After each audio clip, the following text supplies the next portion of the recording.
Education में आपका स्वागत है।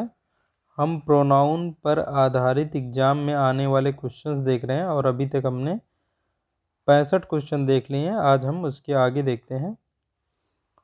ये सेंटेंस हम देखते हैं। ये सेंटेंस में हमारा यहाँ पे हम देखेंगे द गर्ल एक नाउन है, जो कि यानी हमारा जो पहला क्लास स्टार्ट हो रहा है उसका सब्जेक्ट हमें मिल गया है द गर्ल, जहाँ पे गर्ल नाउन है और हमने जाना था नाउन यानी सब्जेक्ट का ही पार्ट हम मानते हैं आर्टिकल को। अगर हमें नाउन को डेफिनेट करना होता है तो आर्टिकल द ले आते हैं, और अगर इनडेफिनेट दिखाना होता है यानी उसे जनरल रूप में लागू करना होता है, सभी के लिए लागू करना होता है, तो हम सिंगुलर काउंटेबल नाउन के पहले आर्टिकल ए या एन का प्रयोग करते हैं। इस तरीके से हमने देखा हमारा जो सब्जेक्ट है वो मिल गया, लेकिन सब्जेक्ट मिलते ही हमने देखा सब्जेक्ट के बाद हमारी वर्ब होनी चाहिए, लेकिन हमने देखा कि सब्जेक्ट के बाद हमें एक कंजंक्शन मिल जा रहा है, या हम कहें रिलेटिव प्रोनाउन मिल जा रहा है।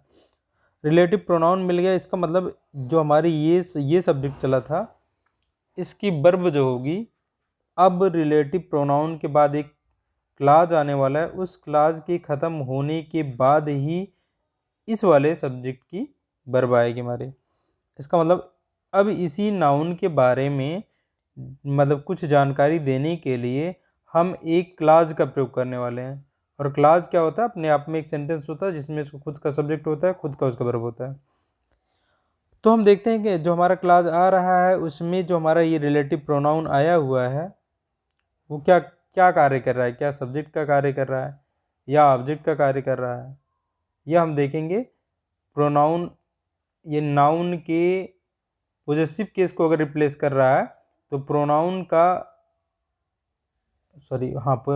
का पॉजेसिव केस होगा, और प्रोनाउन के पॉजेसिव केस को हम पॉजेसिव एडजेक्टिव भी कहते हैं।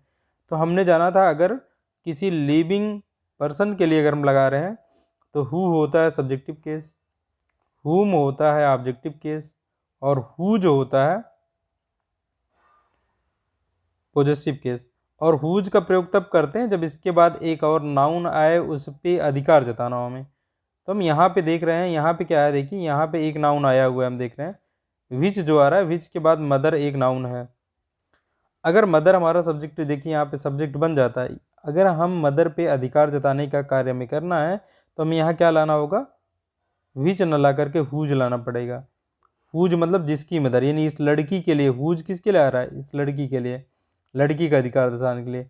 हुज मदर यानी जिसकी मदर, जिसकी माँ, इज वॉर्न, ये किससे बना? वियर। वियर मतलब होता है पहनना, कपड़े पहनना। ये क्या है? वियर। वियर का थर्ड फॉर्म है वॉर्न। वॉर्न तो ये क्या है, देखिए इसका मतलब ये पैसिव वॉइस का सेंटेंस है कि इज के बाद थर्ड फॉर्म लगी हुई है, यानी जिसकी माँ ने पहन रखा था। पहन रखा है या पहना हुआ है, हम कह लें पहना हुआ है। क्या पहना हुआ है? Baroque red screen, red screen नहीं है, रेड साड़ी होनी चाहिए, बरोक रेड साड़ी। यहाँ पे ये गलत लिख उठा है तो हम इसे देखेंगे, ये स्क्रीन ना करके क्या है, ये साड़ी है। यानी उसकी माने बरोक एक शैली है जो यूरोपियन शैली है। बरोक शैली में एक रेड साड़ी पहन रखी है उन्होंने, यानी साड़ी पे बरोक शैली बनी हुई है। लाल कलर की साड़ी है, साड़ी मतलब साड़ी है। इज वेरी डिकोरस, जो साड़ी उन्होंने पहन रखी है। अब हम क्या करें, अब ये देखिए यहीं पे हमारी ख़त्म हो गई क्लास जो हमारी है, क्योंकि एक और हमें वर्ब मिल गया। ये वर्ब किसका वर्ब है? जो हमारा पहला सब्जेक्ट छूटा हुआ था द गर्ल वाला, तो ये वर्ब उसका है, यानी ये उसका पार्ट है।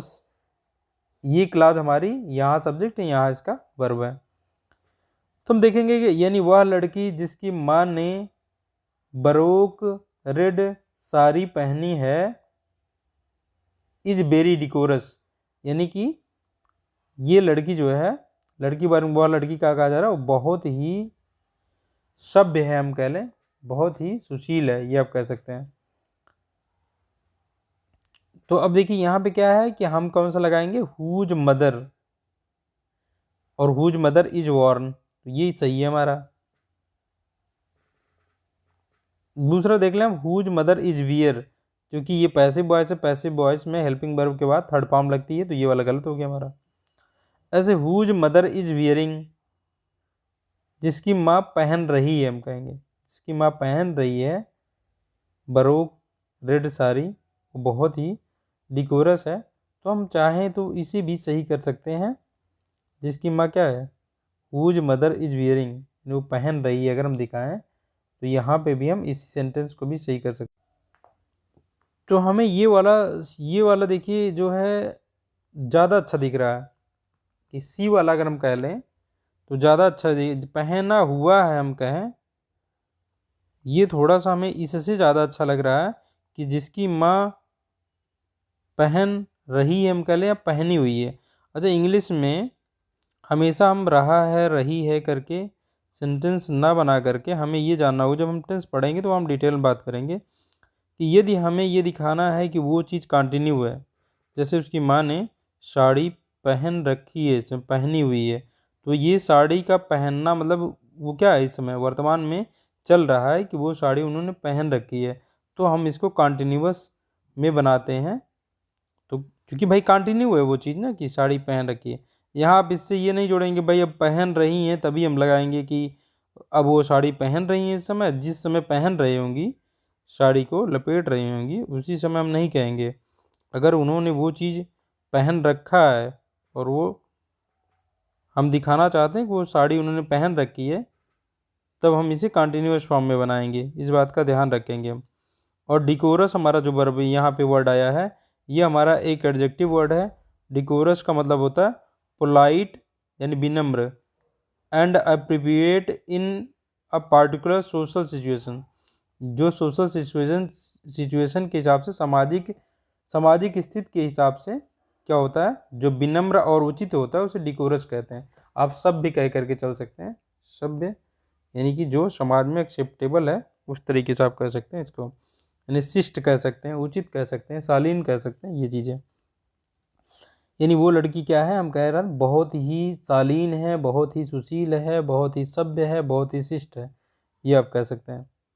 कि जिसकी माँ ने क्या है, जिसकी माँ ने पहनी हुई है, कौन सी साड़ी, जिसकी माँ ने पहनी हुई है बरोक रेड साड़ी। तो ये हमने देखा। अगला सेंटेंस हम देखते हैं। अगला सेंटेंस हमारा है Prabhat is the most talented student. तो हम पहले जैसे ही चले थे, हमारा क्लास शुरुआत हो रहा है, तो ये सब्जेक्ट हो गया, वर्ब तुरंत मिल गया, तो हमारी क्लास यहीं पे कंप्लीट हो सकती है। लेकिन अगर हम कहें प्रभात इज, हम कह रहे हैं प्रभात है, तो प्रभात क्या है, प्रभात के बारे में पूरी जानकारी हमें नहीं मिल पाई। तो अब चूंकि इज हमारी इंट्रांजिटिव वर्ब है, तो ये ऑब्जेक्ट तो मांगेगी नहीं। अब लेकिन हमारा जो सब्जेक्ट है उसके बारे में जानकारी पूरी नहीं हुई, उसके बारे में अभी हमें जानकारी चाहिए। तो जो शब्द आएंगे अब उसके बारे में जानकारी देने के लिए, वो सब्जेक्ट के बारे में जानकारी दे रहे होंगे, इसलिए उनको हम सब्जेक्टिव कंप्लीमेंट कहेंगे। तो हम देखेंगे जब तक ये क्लास चल रही होगी, क्योंकि अभी कोई वर्ब नहीं आया या कोई सब्जेक्टिव केस का हमारा प्रोनाउन नहीं आया या कोई कंजंक्शन नहीं आया, तो कंजंक्शन हमारा यहाँ आया, तो यहाँ तक ये पूरा सेंटेंस चला हमारा, यानी ये क्लास हमारी यहाँ ख़त्म हुई के कोचिंग पे। और ये सारे वर्ड मिल करके हमें बता रहे हैं प्रभात के बारे में। तो ये सारे वर्ड क्या हैं, ये सारे सब्जेक्टिव कंप्लीमेंट कहे जाएंगे। अब उसमें एक एक वर्ड को अगर आप देखेंगे तो अलग अलग कार्य कर रहे होंगे। हम कहें Prabhat is the most talented student. अब देखिए ये क्या है, टैलेंट एक वर्ब है, टैलेंट अगर एक वर्ब है तो टैलेंट में टैलेंटेड इसका थर्ड फॉर्म बनाया गया, तो थर्ड फॉर्म जो है, थर्ड फॉर्म हमारी पार्टिसिपल एडजेक्टिव की तरह कार्य करती है। थर्ड फॉर्म जो होती है हमारी, वो पार्टिसिपल एडजेक्टिव की तरह कार्य करती है। क्योंकि इसके बाद यहाँ पे एक नाउन हमें दिख रहा है, तो ये क्या होगा, यहाँ पे एडजेक्टिव की तरह कार्य कर रही है हमारे,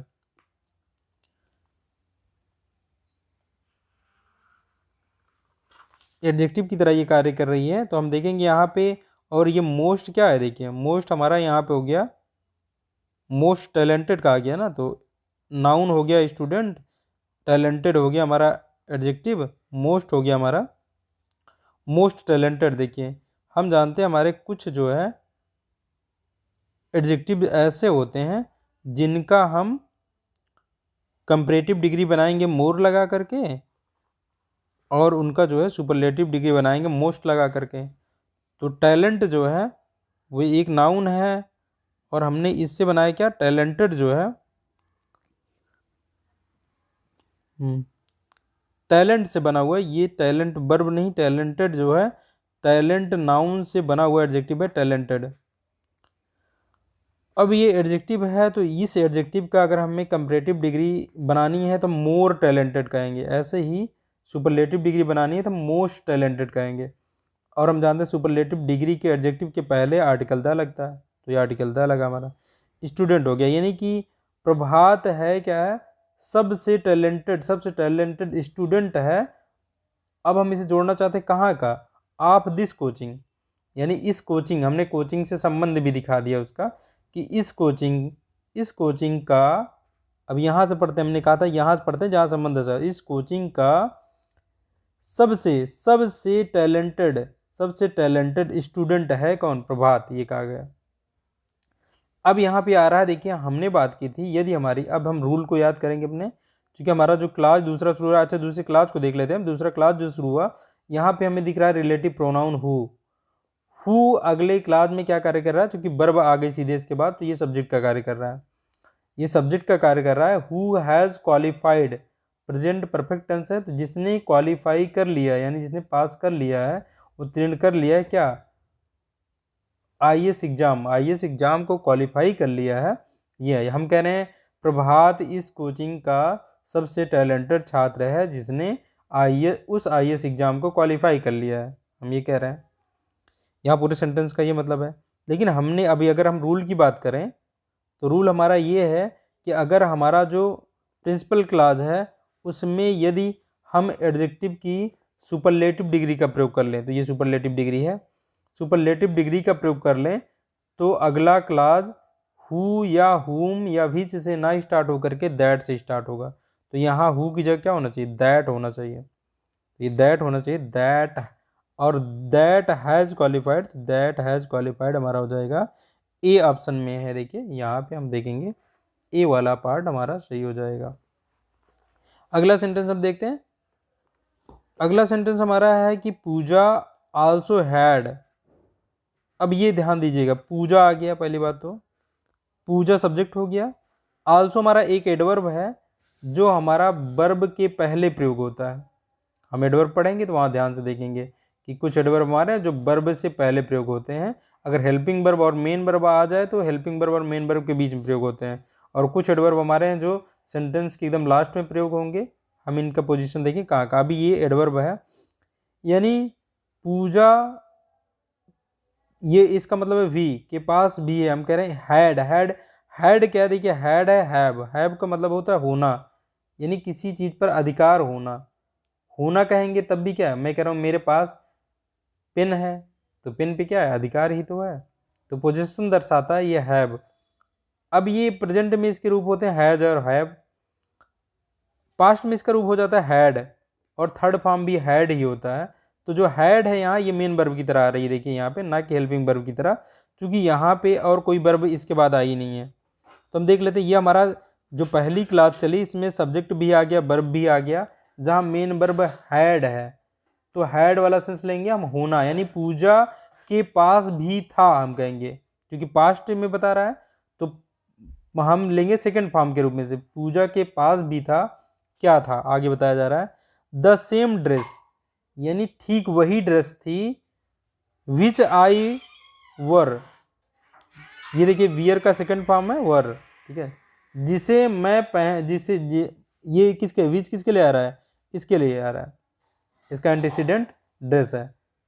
हम कहेंगे जैसा आई वर, जैसा मैंने पहन रखा, जैसे मैंने पहना था, इन दी पार्टी, जैसा मैंने पार्टी में पहन रखा था, यानी उस पार्टी में मैंने जैसा पहन रखा था। दिस मेड मी, देखिए अब देखिए यहाँ पे हम देखें एक क्लास तो हमारी यहीं खत्म हो गई,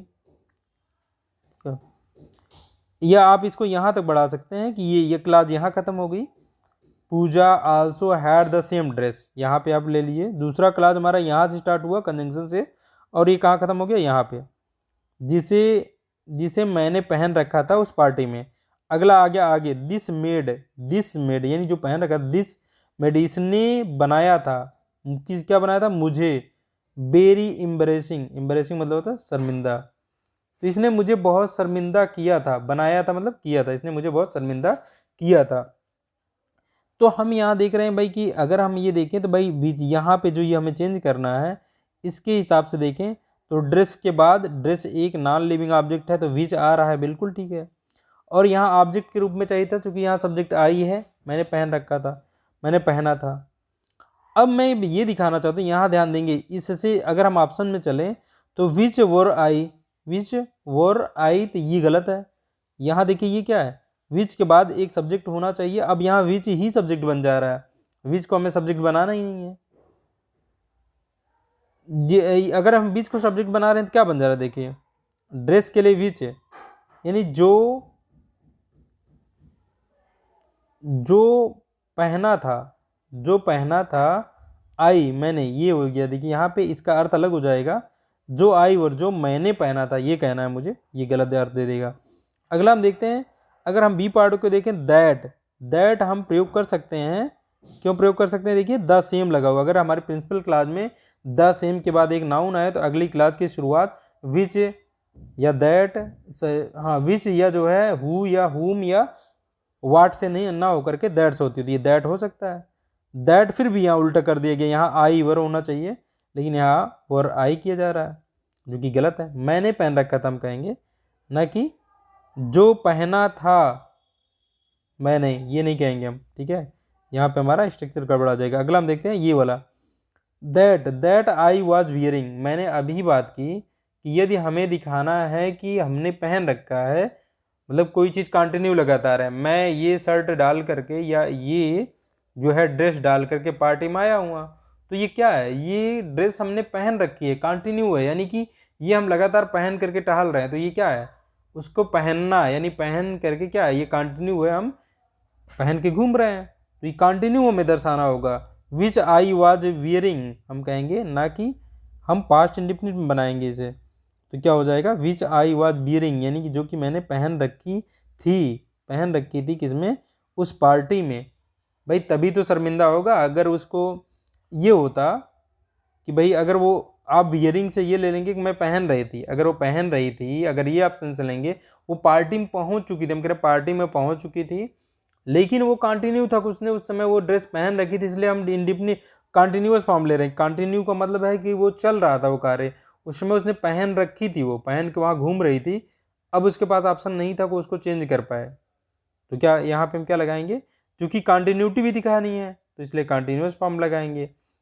तो हम यहाँ, आप ये सोचेंगे भाई ये पास्ट इंडिफिनिट यहाँ पे चल रहा है तो पास्ट इंडिफिनिट यहाँ भी लगा लें, एकदम सही रहेगा, लेकिन यहाँ पे उससे सुटेबल ऑप्शन हमारे पास क्या है, ये है कि भाई जहाँ हम दिखाएं कि वो चीज़ उस समय कंटिन्यू थी, पास्ट में वो चीज़ कंटिन्यू थी, तो हम ये वाला ऑप्शन चुनेंगे, बेटर ऑप्शन ये हमारा। हालांकि ये तो गलत है, इसे हमें चेंज ही करना है। यहाँ पे ऐसा कोई ऑप्शन भी नहीं है, देखिए अगर ऐसा ऑप्शन होता भी कि दैट, जैसे दैट हो जाता आई वर, दैट के बाद आई वर हो जाता, तो ये भी हम एक बार सोच सकते थे कि भाई पास्ट में हम कहेंगे जो मैंने पहन रखा था, जो मैंने पहना हुआ था, ये कह सकते थे। तो ये चीज़ है, तो हमने देख लिया हमारा बी पार्ट जो है सही हो गया। अगला देखते हैं हम, अगला सेंटेंस में हमारे क्या बताया जा रहा है, अगला सेंटेंस है आई हैव मेट। ध्यान दीजिए यहाँ पे आई हमारा सब्जेक्ट मिल गया, हैव हमारा यहाँ पे क्या हो गया, हैव। अब देखेंगे क्या मेन वर्ब है, यहाँ हेल्पिंग वर्ब है, इसके बाद वर्ब की थर्ड फॉर्म आ रही है, यानी ये प्रेजेंट परफेक्ट टेंस है, जहाँ पे ये हेल्पिंग वर्ब है, ये मेन वर्ब है, तो हमारी ये वर्ब आ गई, यानी वर्ब कंप्लीट हो गया, हमारा क्लास कंप्लीट हो जाता है। लेकिन हम जानते हैं कि हमारी वर्ब अगर ट्रांजिटिव होती है तो ऑब्जेक्ट मांगने लगती है। जैसे मैंने कहा मैं मिल चुका हूँ, ठीक है, मैं मिल चुका हूँ, या मैं मिला हूँ कह लूँ, मैं मिला हूँ किससे, अब भाई मिला हूँ तो ये किससे मिला हूँ, ये बात आएगी ना, किससे मिला हूँ, किसको मिला हूँ, तो यहाँ पे है मैनी पीपल, यानी बहुत सारे लोगों से। देखिए ऑब्जेक्ट चाह रहा था इसको, ये ट्रांजिटिव वर्ब थी, मैं बहुत से लोगों से मिला हूँ, मैं बहुत से लोगों से मिला हूँ। अब कहाँ मिला हूँ वो भी बता दिया जा रहा है, इन दिस वर्ल्ड, यानी प्रीपोजिशन लगा करके, एक नाउन लगा करके हमने कहा कि इस वर्ल्ड में, यानी इस दुनिया में, इस दुनिया में मैं बहुत सारे लोगों से मिला हूँ, बट, अब बट एक कंजंक्शन लग गया हमारा, यानी अगली क्लास का प्रारंभ हो गया यहाँ से, बट लेकिन, लेकिन प्रहलाद, देखिए ये आ गया ना एक नाउन, तो ये इसके बाद देखिए वर्ब भी दिख रहे हैं, लेकिन प्रहलाद है। प्रहलाद क्या है? प्रहलाद इज। अब प्रहलाद है हम कह रहे हैं, तो अब ये वाली क्लास में हम देखें तो इंट्रांजिटिव वर्ब है। तो प्रहलाद के बारे में पूरी जानकारी नहीं हुई तो आगे जो चीज़ें आएंगी वो क्या करेंगी? प्रहलाद के बारे में जानकारी देंगी, यानी वो सब्जेक्टिव कंप्लीमेंट होंगी। लेकिन प्रहलाद है द ओनली पर्सन, यानी एकमात्र ऐसा पर्सन है, प्रहलाद एकमात्र ऐसा पर्सन है जिसने इम्प्रेस किया था मुझे। देख रहा हूँ, जिसने मुझे इम्प्रेस किया था। अब देखिए ये क्लास हमारी जो चली यहाँ, ये यहीं पे खत्म हो गई, क्योंकि फिर से एक कंजंक्शन आ गया। ये हम कह लें इसे रिलेटिव प्रोनाउन है। ये रिलेटिव प्रोनाउन अगली क्लास में, चूंकि वर्ब आ गई तुरंत, ये सब्जेक्ट का भी कार्य कर रहा है, तो हमें सब्जेक्टिव केस चाहिए था, हु सब्जेक्टिव की केस है। और ये देखिए इसके पहले इसका एंटीसीडेंट है जो कि क्या है? जो कि लिविंग पर्सन है एक, तो हम लगाएंगे हु। ठीक है, हु इम्प्रेस्ड मी, जिसने मुझे प्रभावित किया था, वेरी मच, बहुत अधिक प्रभावित किया था। तो हम कहेंगे his sense of humour. Sense of humour का मतलब होता है उसके जो हास्य वाला, जो मतलब मजाक को समझने वाला जो उसका सेंस है। ह्यूमर का मतलब हो गया यहाँ पे मजाक, आप समझ लीजिए मजाक को समझने वाला जो उसका जो सेंस है, इज ग्रेट, वो क्या है? वो ग्रेट है, बड़ा है, महान है हम कह लें। तो हमने यहाँ पे देखा जो हमें रिप्लेस करना था वो चीज़ हमें एकदम सही लग रही, लेकिन हम देख लेंगे क्या ऐसा कोई रूल हमने पढ़ रखा है। हमने पढ़ा था यदि हमारी कोई क्लास ऐसी है, मतलब जिस क्लास को हम जोड़ने वाले हैं सबऑर्डिनेट क्लास को, उसके पहले की क्लास में यदि द ओनली वर्ड आ जाए, उसके बाद एक नाउन आ जाए, तो अगली क्लास को हम जोड़ेंगे दैट से, ना कि हु, विच, वाट, इन सब से नहीं जोड़ करके हम दैट से जोड़ेंगे। तो हम दैट देखें कहाँ है? दैट इम्प्रेस्ड मी, तो हम लगाएंगे ए वाला पार्ट, जहाँ पे ये हो जाएगा हमारा। हम इसे लगा नहीं सकते, हुम लगाना नहीं, क्योंकि यहाँ इसके बाद वर्ब है, तो ऑब्जेक्टिव केस चाहिए नहीं हमें, ये गलत है। अगला विच देख लेंगे।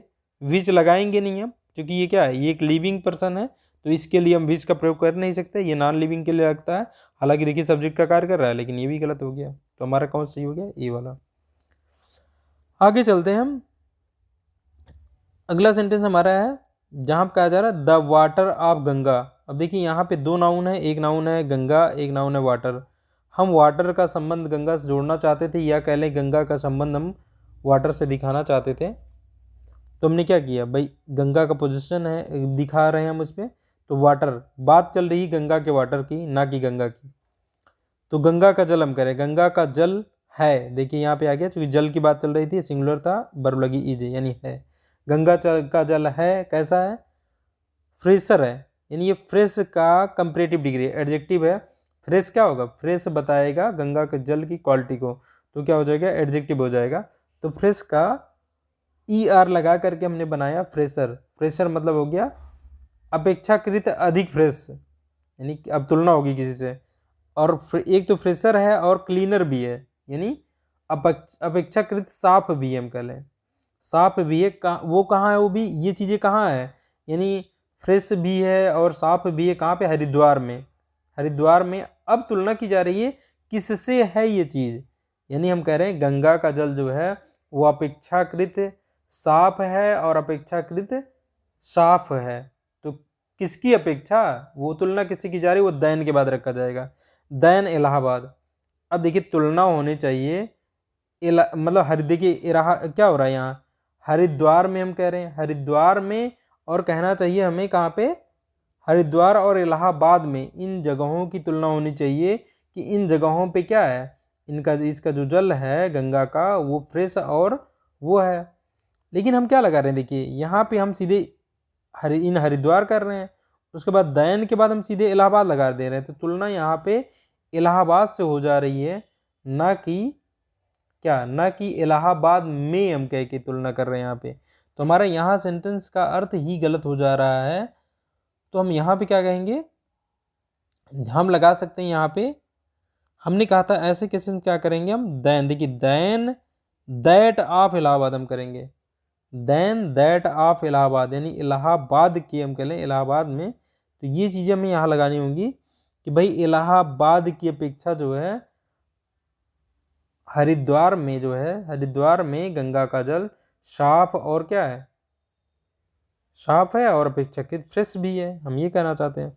तो हमने बताया था देन के बाद आपको सीधे वो न लगा क्या लगाना पड़ता है, देन के बाद दैट लगाना पड़ता है। ठीक है, दैट अगर सिंगुलर चीज़ है, देखिए तुलना जल की हो रही, सिंगुलर है तो दैट लगाना पड़ता है, फिर ऑफ लगा करके हम क्या रखते हैं, वो प्लेस रख देते हैं जिससे जिस प्लेस की तुलना हो रही है। तो हम ये रखेंगे इस तरीके का। इसकी हमने डिटेल में चर्चा कर रखी है, तो आप इसको देख सकते हैं जब हम रूल पढ़ा रहे थे वहाँ पे। अगला हम सेंटेंस देखते हैं। अगला सेंटेंस क्या है, तो हमारा यहाँ बी वाला में पार्ट रखना था। अगले सेंटेंस में आते हैं, Sanjeev was very much disturb. यानी संजीव जो था, देखिए ये क्या है, ये संजीव सब्जेक्ट हो गया, ये वर्ब हो गई हमारी, और ये क्या बताया जाए, संजीव जो है वो था बहुत अधिक डिस्टर्ब था। कहाँ पे, लेह में। तो हमारा ये क्लास यहाँ कंप्लीट हो जा रहा है, यानी संजीव जो है लेह में बहुत अधिक डिस्टर्ब था। वेयर, जहाँ ही वाज अपॉइंटेड। अब एक देखिए एक क्लास और शुरू हो रही है जो यहाँ पे कंजंक्शन का ही कार्य किया,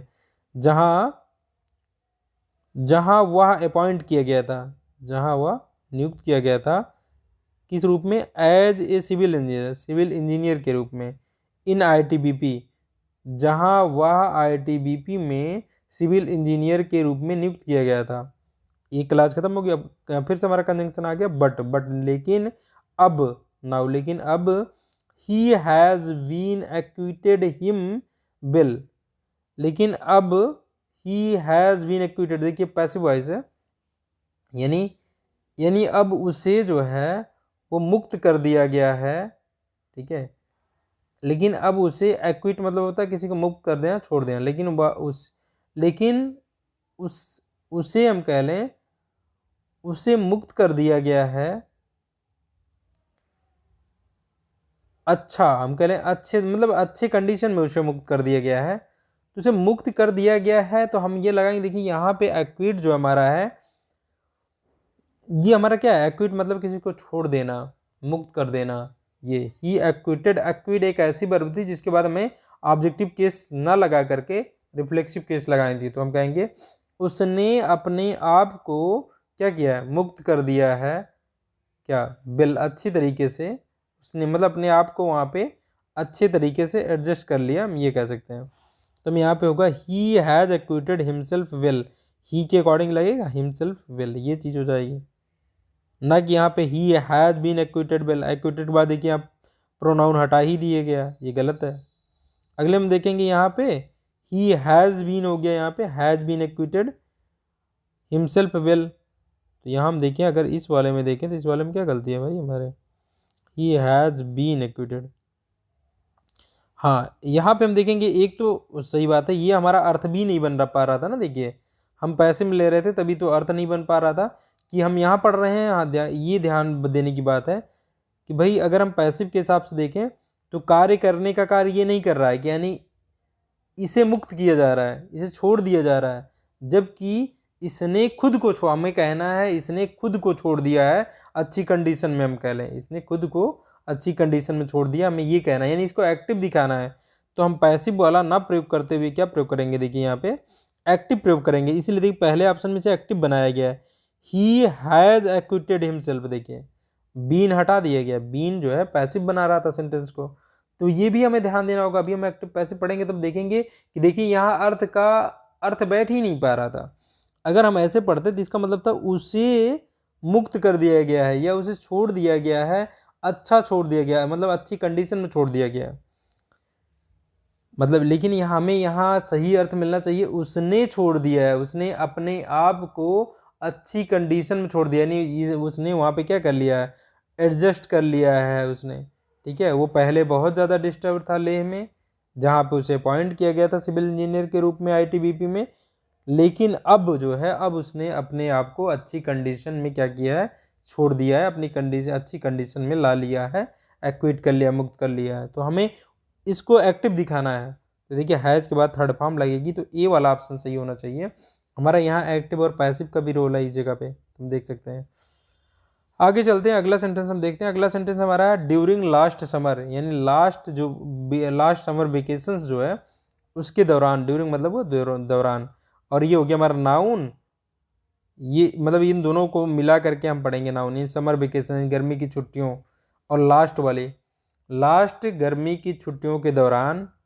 अब देखिए ये हमारा सब्जेक्ट मिला अब यहाँ, वी वेंट, देखिए ये आ गया वर्ब हमारी, तो पहली क्लास यहाँ चल रही। बी इवेंट, मैं गया था कोस्टल एरियाज ऑफ तमिलनाडु, यानी कि हम गए थे कहाँ, तमिलनाडु के कोस्टल एरिया, तटीय क्षेत्रों में। एंड लग गया कंजंक्शन, तो हमारा क्या कॉमन हो सकता है, ये सब्जेक्ट कॉमन ले लेंगे हम, चूंकि वर्ब आ रही है। और हमने इंजॉय किया था, क्या क्या इंजॉय किया था, the cold wave of the sea, यानी सी की ठंडी जो तरंगे हैं उनका आनंद लिया था। अब हम यहाँ पे अगर देखें तो हमारा एंड के बाद दो क्लाज आई, एक क्लाज यहाँ थी, एक क्लाज ही है हमारी, जिसका सब्जेक्ट वी ही था। तो हमने कहा था अगर कोऑर्डिनेटिंग कंजंक्शन एंड से कोई चीज़ जुड़ जाए तो हम क्या करेंगे, सब्जेक्ट अधिकतर कॉमन हो जाता है, इस बात का ध्यान रखेंगे। जैसे यहाँ वी कॉमन हो गया। तो अब हमने वर्ब पढ़ी थी इंजॉय के बारे में। इंजॉय एक ट्रांजिटिव वर्ब है जिसके बाद या तो ऑब्जेक्ट आना चाहिए, यानी एक नाउन आना चाहिए या प्रोनाउन आना चाहिए। अगर वो नहीं आया तो हम जो सब्जेक्ट यूज कर रहे हैं उसी का ही हम रिफ्लेक्सिव केस यूज कर लेंगे उसके बाद। तो देखिए यहाँ पे आपको रिफ्लेक्सिव केस यूज करके दिखाया गया है। ये आवर सेल्फ, वी के अकॉर्डिंग आवर सेल्फ होगा। आवर सेल्फ होता है, कभी आवर सेल्फ नहीं होता। ये वाला तो अपने आप ही गलत हो गया, क्योंकि इसका प्लूरल, ये प्लूरल है, एक से अधिक नंबर को दर्शाता है। आवर सेल्फ होता है, ना कि आवर सेल्फ, तो ये गलत हो गया। और देयर सेल्फ कोई शब्द होता नहीं है, तो ये गलत हो गया ये भी। अब हमारा कौन सा सही हो रहा है हम देखेंगे। आवर सेल्फ क्या हमें लगाने की जरूरत है, हम देख रहे हैं यहाँ हमारा एक नाउन आ ही रहा है, द कोल्ड वेव। भाई हमने क्या, ठंड, जो समुद्र की ठंडी हवाएं, ठंडी जो तरंगे हैं उनको एंजॉय किया था। तो हमें नाउन मिल रहा है ना, ऑब्जेक्ट मिल रहा है हमें, तो हमें इसकी लगाने की जरूरत ही नहीं है। तो इसका मतलब हमारा सेंटेंस एकदम सही है, नो इम्प्रूवमेंट है। तो इस बात का ध्यान रखेंगे, इंजॉय के बाद यदि कोई नाउन आ जाए, जो कि ऑब्जेक्ट का कार्य करे, या कोई प्रोनाउन आ जाए, ये समझिए अब कोई नाउन आ जाए तो ठीक है। अगर प्रोनाउन आप लगा रहे हैं, प्रोनाउन का रिफ्लेक्सिव केस लगाएंगे जो सब्जेक्ट के स्थान पे उसी का। तो इस बात का ध्यान रखेंगे, ये एग्जाम में बहुत पूछा जाता है। अगला क्वेश्चन देखते हैं हम। अगला है प्रभा इज वेरी चूजी। देखिए यहाँ पे क्या है, ये प्रभा है, ये हमारा सब्जेक्ट हो गया, ये वर्ब हो गया। अब जो भी आएगा ये इंट्रांजिटिव वर्ब है, इसके बाद आएगा कंप्लीमेंट। तो वेरी चूजी यानी प्रभा क्या है, बहुत ही चूजी है। चूजी मतलब कि चीज़ों को बहुत, आप चूजी समझ लीजिए। चूजी चूज वर्ब से बना हुआ है, ठीक है। चूज मतलब होता है चुनना, चुनना का मतलब होता है कि भाई इसको बहुत कम चीज़ें पसंद आती हैं, उस टाइप की है, यानी बहुत ही चूजी है। एंड कॉन्शियस है, यानी उसको बहुत कम चीज़ें हैं जो पसंद आती हैं, चूजी का मतलब है। क्या हो गया, प्रभा इज वेरी चूजी, यानी प्रभा बहुत ही चूजी है। एंड देखिए लग गया, तो एंड से क्या कॉमन हो सकता है यहाँ पे, देखिए बेरी कॉमन हो गया, और ये बेरी कॉन्शियस है। देखिए यानी इन दोनों एडजेक्टिव के बीच में ये कॉमन हो गया वेरी, यानी प्रभा बहुत चूजी है और बहुत ही कॉन्शियस है। कॉन्शियस मतलब सचेत हम कह लें, या चिंतित है, किसी चीज़ को बारीकियों को देखती है, सचेत कह लें हम, जागरूक है, कॉन्शियस है अबाउट हेल्थ, यानी हेल्थ के बारे में। अब देखिए प्रीपोजिशन हो गया, ये नाउन आ गया, यानी स्वास्थ्य के बारे में जो प्रभा है वो बहुत चूजी है और बहुत ही सचेत है कह लें। इसका मतलब बहुत चुन चुन की चीज़ें वो स्वास्थ्य को ध्यान में रख करके खाती है, ठीक है, और बहुत ही सचेत है स्वास्थ्य को लेकर के। अब वेनेबर आ गया, ये हमारा कंपाउंड प्रोनाउन है वेनेबर, ये भी हमारा एक रिलेटिव प्रोनाउन की तरह ही कार्य करेगा। तो वेन का मतलब होता है जब, एवर का मतलब भी, जब भी। आई आ गया, सब्जेक्ट आ गया अगली क्लास का। आई ऑफर, जब भी मैं ऑफर करता हूँ, जब भी मैं उसे प्रस्ताव देता हूँ। Whenever I offer her sweets, जब मैं उसे ऑफर करता हूँ क्या, मिठाइयाँ, स्वीट्स। जब भी मैं उसे, यहाँ कहा जा रहा है जब भी मैं उसे ऑफर करता हूँ स्वीट्स, यानी जब भी मैं उसे मिठाइयाँ ऑफर करता हूँ। सी सेज, वो कहती क्या, फॉर योर लव, तुम्हारे लव के लिए, यानी तुम्हारे प्यार के लिए। आई टेक, मैं, टेक फर्स्ट फॉर्म है, मैं लेती हूँ। तो क्या लेती है ये चीज़ हमें, देखिए ये टेक हमारी ट्रांजिटिव वर्ब है जो मांग रही है ऑब्जेक्ट। भाई क्या लेना, कि भाई वो क्या ले रही है, कह रही कि वो कहती है कि आपके प्यार के लिए, आपके स्नेह के लिए मैं ये ले लेती हूँ। क्या ले लेती हूँ, स्वीट्स। तो स्वीट्स हमारा नॉन लिविंग ऑब्जेक्ट है, इसको कह रही ले लेती हूँ। तो स्वीट्स के लिए हम क्या लगाएं, नॉन लिविंग ऑब्जेक्ट है, तो हम क्या लगाएंगे, इट लगाएंगे। देखिए क्या लगाएंगे, इट लगाएंगे हम यहाँ पे। तो इट का प्रयोग होगा देखिए यहाँ पे, क्योंकि भाई टेक हमारी ट्रांजिटिव वर्ब है, ट्रांजिटिव वर्ब के बाद आप ऑब्जेक्ट देंगे ही देंगे, हटा नहीं सकते हैं, तो इस बात का ध्यान रखेंगे हम। सी सेज, हम कहेंगे she says for your love, ये ठीक है। देखिए फॉर प्रीपोजिशन लगा है, लव नाउन है, योर पॉजेसिव एडजेक्टिव चाहिए, एकदम ठीक है। आई टेक लग गया, एक और क्लॉज आ गई, आई के बाद टेक, आई टेक मैं लेती हूँ इसे, मैं इसे ले लेती हूँ, यानी स्वीट्स की बात करें मैं इसे ले लेती हूँ, मतलब हेल्थ के प्रति बहुत कॉन्शियस है, लेकिन कह रहा है जब भी मैं उसे स्वीट्स ऑफर करता हूँ वो कहती है मैं तुम्हारे मैं तुम्हारे प्यार की वजह से इसे ले लेती हूँ, ये चीज़ थी। तो हम देखेंगे ये वाला पार्ट हमारा सही हो जाएगा। तो यहाँ हमने क्या जाना, यहाँ हमने जाना कि भाई जो ट्रांजिटिव वर्ब है उसके बाद ऑब्जेक्ट हमें चाहिए ही चाहिए, तो हम ऑब्जेक्ट को नहीं छोड़ सकते, यानी हम ऐसे ड्रॉप नहीं कर सकते ट्रांजिटिव वर्ब के बाद। अगला हम देखते हैं, अगला है फ्रेंड्स आर आवर अर्निंग्स। देखिए ये फ्रेंड्स हो गया सब्जेक्ट, आर हो गया वर्ब, हमारी ट्रांजिटिव वर्ब है, सॉरी इनट्रांजिटिव वर्ब है, तो इसके बाद जो आएगा सब्जेक्टिव कंप्लीमेंट, यानी फ्रेंड्स हमारी क्या है, हमारी अर्निंग्स है, यानी हमारी कमाई है, हम कह रहे हैं हमारी अर्निंग्स है, यानी फ्रेंड्स यानी दोस्त जो है, मित्र जो है, हमारी अर्निंग्स है। अब ये एक क्लास हमारी यहाँ पूरी हो गई, देख रहे हैं मैनी रिलेशंस यानी बहुत सारे रिलेशन, बहुत सारे संबंध हम कह रहे हैं। आइदर वी गेट, या तो हम पाते हैं, बाई बर्थ यानी या तो हम जन्म से पाते हैं, दूसरी क्लास हमारी चल रही है, ये सब्जेक्ट है, ये वर्ब है हमारी, या तो हम जन्म से पाते हैं, या देखिए आइदर और आर लगा हुआ है, देखिए आइदर के बाद जो है या तो हम जन्म से पाते हैं, या क्या है, या हम या लक से पाते हैं, और लक यानी या लक से पाते हैं।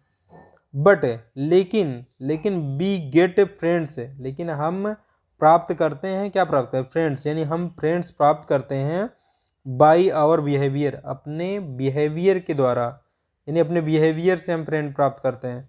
सो इसलिए टू फ्रेंड्स मस्ट, इसलिए दो मित्रों को हम कह रहे हैं, इसलिए दो मित्रों को मस्ट रेस्पेक्ट यानी सम्मान करना चाहिए, एक दूसरे का हम कहना चाहते हैं। अब देखिए यहाँ कहा गया दो फ्रेंड्स, तो हमने पढ़ा था अगर दो लोगों की बात हो तो हम ईच अदर लगाते हैं, ना कि वन अनदर दो से अधिक लोग ले लगता है। तो यहाँ दो लोग हैं इसलिए रेस्पेक्ट लग रहा है, तो रेस्पेक्ट तो ठीक है अपनी जगह, यस ये नहीं लगना चाहिए, तो रेस्पेक्ट ईच अदर होना चाहिए, ना कि वन अनदर होना चाहिए। तो ये भी गलत है, वन अनदर, यहाँ भी वन अदर का कोई वही नहीं होता है, तो हमारा क्या हो गया, ए ऑप्शन सही हो गया, क्योंकि यहाँ दो लोगों की बात चल रही थी। अब आप क्लास को पहचानना सीख गए होंगे, इसलिए हर जगह हम क्लास का थोड़ा सा आप छोड़ेंगे, क्लास को हम हर जगह बात नहीं करेंगे, जल्दी में अगर बात करेंगे तो करेंगे। जैसे हम देख लेते हैं समवन, यहाँ सब्जेक्ट हो गया, ये हमारी हो गई वर्ब, तो हमारी क्लास पूरी हो गई। लेकिन अगर क्लास के बाद अगर हमें अभी अधूरी जानकारी है तो हमें चाहिए कुछ और वर्ड जिससे हमारे सब्जेक्ट की पूरी जानकारी निकल के आए। समवन इज हम करें, यानी कोई है, क्या है, कोई पैदा होता है हम करें, इज बॉर्न है ना, ये बॉर्न जो है ये थर्ड फॉर्म है, ठीक है, ये थर्ड फॉर्म है इसलिए पैसिव वॉइस हम कहेंगे। समवन इज बॉर्न यानी कोई पैदा हुआ है, पैदा होता है, with a silver spoon in his mouth, यानी आप सिल्वर स्पून लेकर के अपने माउथ में, यानी कि ये एक क्या है, ईडियम है, जिसका मतलब है कि कोई यदि जन्म से ही अमीर परिवार में पैदा होता है तब क्या है, यानी कि कोई पैदा होता है विद अ सिल्वर स्पून, भाई उसके मुंह में सिल्वर स्पून रहे, ऐसा पैदा होता है कहा जा रहा है। तो बट समवन यानी कोई पैदा होता है सिल्वर स्पून लेकर के मुंह में, यानी कि अमीर फैमिली में, बट समवन लेकिन क्या कर, लेकिन किसी कोई मतलब लेकिन कोई has to work hard work for their survival, लेकिन कह रहा है कि किसी को भी क्या करना पड़ता है, किसी को कठिन परिश्रम करना पड़ता है अपने सर्वाइवल के लिए। सर्वाइवल मतलब अपने अस्तित्व को बनाए रखने के लिए, अपनी उत्तरजीविता के लिए उसे क्या करना पड़ता है, मतलब जीवन में जी पाए तो इसके लिए उसे क्या करना पड़ता है, हैज टू वर्क आउट, उसे कठिन परिश्रम करना पड़ता है। भाई यहाँ इस सेंटेंस में ये कहने का प्रयास किया जा रहा है कि भाई कोई अमीर परिवार में तो पैदा हो सकता है, लेकिन किसी भी व्यक्ति को कठिन परिश्रम करता है जीवन जीने के लिए, अपने सर्वाइवल के लिए उसे कठिन परिश्रम करना पड़ता है। तो हम यहाँ पे देखेंगे समवन हमारा एक ऐसा समवन एक ऐसा हमारा इनडेफिनिट प्रोनाउन है। इनडेफिनिट का मतलब है किसी आप एक व्यक्ति पे इसे लागू नहीं करेंगे, इसे आप इन जनरल सबके ऊपर लागू कर सकते हैं। यानी हम कह रहे हैं कोई व्यक्ति कह लें, कोई व्यक्ति जो है अमीर परिवार में तो पैदा होता है हम कह रहे हैं, लेकिन उसे कठिन परिश्रम करना पड़ता है। यानी किसी को भी कठिन परिश्रम करना पड़ता है अपनी उत्तरजीविता के लिए। तो हम देखेंगे यहाँ पे कि समवन हमारा सब्जेक्ट बन रहा है। अगर इसके लिए हम लगाएंगे तो हमने बात की थी, इसके लिए हम क्या लगाते हैं, इसके लिए हम ही के अकॉर्डिंग चलते हैं। अगर हमें इसके लिए लगाना है सब कोई भी मतलब सब्जेक्टिव केस का अगर एक प्रोनाउन लगाना तो हम ही के अकॉर्डिंग चलेंगे, पर्सनल प्रोनाउन लगाएंगे और ही के हिसाब से चलेंगे। यहाँ तो सही है, देखिए हिज माउथ लगा हुआ एकदम सही है, लेकिन यहाँ देयर देखिए सर्वाइवल हो गया। देयर ना होकर क्या होना चाहिए, हिज सर्वाइवल होना चाहिए, क्योंकि समवन एक इनडेफिनिट प्रोनाउन है। इनडेफिनिट प्रोनाउन में ये जेंडर क्लियर नहीं होता है तो हम क्या मानते हैं, ही मान के चलते हैं, थर्ड पर्सन का सिंगुलर ही, और ही के अकॉर्डिंग चीज़ें चलती हैं तो हीज होना चाहिए यहाँ पे, क्योंकि हमें पॉजिटिव एडजेक्टिव की जरूरत है। तो हिज सर्वाइवल होना चाहिए, work hard for his survival ये होना। अगला सेंटेंस हम देख लेते हैं। अगला सेंटेंस हमारा है देयर वर 100 क्वेश्चंस। देखिए अब क्या है कि मतलब सैकड़ों क्वेश्चन थे, हम कह रहे हैं सैकड़ों क्वेश्चन थे इन दी पेपर, यानी उस पेपर में सैकड़ों क्वेश्चन थे। बट कंजंक्शन लग गया but, neither of the two. हमने कहा था नाइदर आता है किसके लिए, नाइदर आइदर का उल्टा है, लेकिन ये आइदर भी दो के लिए आता है, दो के लिए, और नाइदर भी दो के लिए आता है। तो नाइदर ऑफ द टू एकदम सही है, नाइदर ऑफ द टू या आइदर ऑफ द टू लगेगा। उसके बाद टू के बाद ये जो लगेगा नाउन, ये प्लूरल होना चाहिए क्योंकि टू लग चुका है, तो होना चाहिए टू क्वेश्चंस। और यहाँ पे एक बार में एक की बात चलती, एक की ही बात चलती है, इसलिए वर्ब सिंगुलर चाहिए। हमें इस बात का ध्यान रखेंगे कि भाई हम दो लोगों को तो लेते हैं दो क्वेश्चन में से, लेकिन एक बार में एक ही, ना तो पहला ना तो दूसरा। नाइदर का मतलब है ना तो पहला ना तो दूसरा, ठीक है। तो एक बार में एक ही लिया जा रहा है तो यहाँ वाज होगा। यहाँ हम अर्थ देख लेते हैं। ऐसे आइदर का मतलब होता है या तो पहला या तो दूसरा, वहाँ पे भी एक बार में एक ही लिया जाता है। हम कह रहे हैं कि उस पेपर में सैकड़ों क्वेश्चन थे,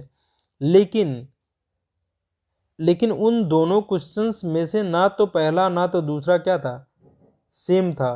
तो हम कहेंगे मतलब क्या था वो, सेम, ना तो पहला क्वेश्चन ना तो दूसरा क्वेश्चन सेम नहीं था भाई, ये हम कह रहे हैं। तो हम करेंगे एक तो क्वेश्चंस करेंगे, दूसरा नंबर वाज करेंगे, वाज द सेम, क्योंकि एक बार में एक ले रहे हैं। तो यहाँ देखिए क्वेश्चंस बर है, क्वेश्चंस किया है लेकिन बर कर दिया, ये गलत है। यहाँ क्वेश्चंस किया लेकिन वाज ही रखा, ये भी गलत है। तो हमारा ऑप्शन हो गया बी सही।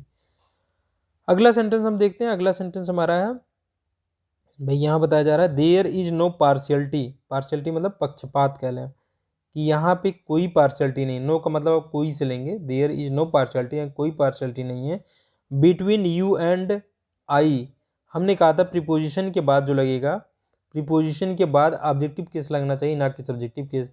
तो बिटवीन एक प्रीपोजिशन है और इसके साथ जोड़े में अगर लगाना होता है, बिटवीन के बाद जिनके बीच में का बात की जाए तो एंड आता है, तो एंड भी सही है क्योंकि ये जोड़े में ही आता है।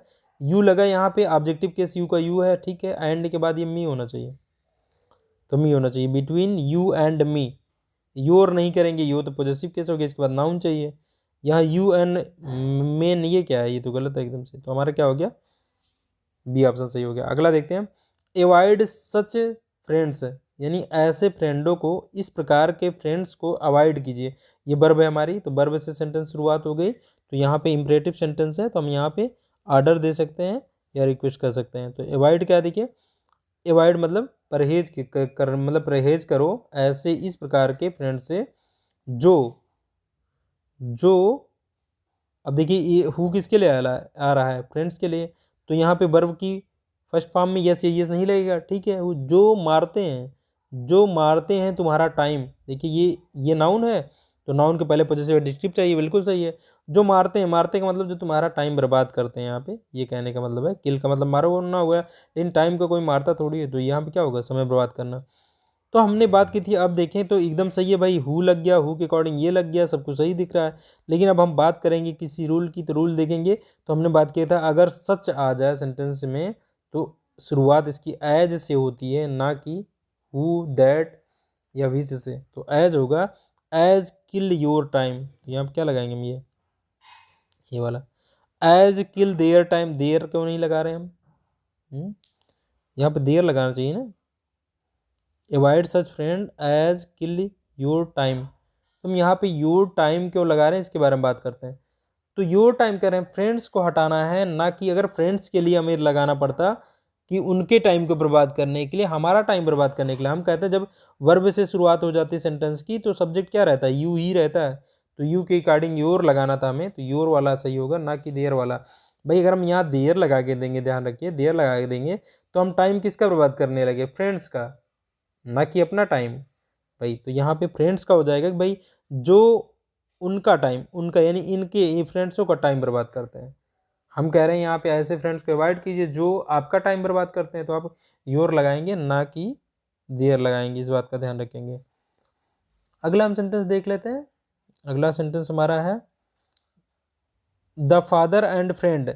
हमने एक ये भी एक रूल की बात की थी कि अगर एंड से दो नाउन जोड़े जाएं और दोनों नाउन के पहले किसी एक ही नाउन के पहले आर्टिकल द का प्रयोग किया जाए या आर्टिकल ए या एन का प्रयोग किया जाए और दूसरे वाले के पहले ना प्रयोग किया जाए, तो ऐसे दोनों नाउन से एक ही व्यक्ति को दिखाने या एक ही वस्तु को दिखाने का प्रयास किया जाता है। यानी यहाँ फादर और फ्रेंड यानी वही उसका फादर है और उसी को फ्रेंड मानता है। एक ही व्यक्ति की बात हो रही है, ना कि दो की। एंड से बदले जुड़ा हुआ है दो नाउन, लेकिन ये क्या है, ये यहाँ पे एक ही व्यक्ति दोनों रोल निभा रहा है। तो हम कहेंगे भाई जब एक ही व्यक्ति है तो यहाँ वर्ब में यस लगेगा ही। तो the father and the friend यानी फादर और मित्र, यानी उसका फादर और मित्र क्या है, वो देते हैं हमें क्या देते हैं, एडवाइस देते हैं फॉर आवर बेटरमेंट। किसके लिए, हमारे बेहतरी के लिए, हमारे बेहतरी के लिए जो है क्या करते हैं, एडवाइस देते हैं हमें। तो क्या है, नो इम्प्रूवमेंट होगा यहाँ पे। तो ये कॉन्सेप्ट था यहाँ पे। अगला यही कॉन्सेप्ट है, यदि दोनों नाउन के पहले जो एंड से जुड़े उनके दोनों के पहले हम आर्टिकल लगा दें तो अब ये दो अलग अलग व्यक्ति हो गए, ना कि एक ही व्यक्ति। अगर हम इन दोनों के लिए एक कॉमन मतलब दोनों के लिए एक ही पर्सनल प्रोनाउन लाना चाहते हैं तो क्या लाएंगे, एक से अधिक हो गए, दे लाएंगे। तो दे के अकॉर्डिंग चीज़ें चलेंगी, ना कि ही के अकॉर्डिंग। तो यहाँ वर्ब तो लग गई, ठीक है, क्योंकि दो लोग हैं तो आर लगी, आर काउंटिंग, ठीक है, ये कंटिन्यूस फॉर्म चल रहा है, ठीक है यहाँ पे। लेकिन काउंटिंग के बाद हिज देखिए, यहाँ पे एक नाउन है, नाउन पे पोजीशन दर्शाना है, हिज लगा रहे हैं हम, ही के अकॉर्डिंग लगा रहे हैं, जबकि क्या लगाना चाहिए, देयर लगाना चाहिए यहाँ पे, ना कि हिज दे के हिसाब से। आर काउंटिंग देयर मनी, यानी भिखारी, यानी वह भिखारी और वह लड़का दो लोग हो गए, क्या कर रहे हैं, वो काउंट कर रहे थे अपनी मनी, अपना धन जो था काउंट कर रहे थे। तो इस तरीके से हमने जितने रूल पढ़े थे उन सभी रूल का रिवीजन अभी तक हमने दो फॉर्मेट में सेंटेंस के माध्यम से कर लिया। पहले जो 50 क्वेश्चन हमने किए वो किए हमने किस फॉर्मेट में, इस सेंटेंस 4 पार्ट में बटा हुआ था, उसमें किसी 3 पार्ट में गलती थी या चौथे पार्ट में नो एरर का ऑप्शन में चुनना होता था। वहाँ पे भी हमने यही सारे रूल जो है वो जो हमने पढ़े थे डिटेल में, उनके बारे में हमने डिटेल में उन्हीं पे क्वेश्चंस देखे, फिर उन्हीं पे दोबारा हमने फिर से रिवीजन किया, क्या है, दूसरे फॉर्मेट में, जहाँ पे नो इम्प्रूवमेंट करके दिया जा रहा है। 4 ऑप्शन आपको, एक अंडरलाइन पार्ट उसको रिप्लेस करना है, इस फॉर्मेट में पढ़ा। अब हम इन्हीं का एक बार फिर रिवीजन कर लेंगे, इन्हीं रूल का, किसके माध्यम से, फिल इन दी ब्लैंक्स के माध्यम से, जिसमें हम 20 क्वेश्चन देखेंगे तो हमारे 100 क्वेश्चन का प्रैक्टिस हो जाएगा। उसके बाद हम प्रोनाउन को ख़त्म करके एडजेक्टिव पे आएंगे, तीसरा पार्ट ऑफ स्पीच में। तो आज यहीं तक रखते हैं।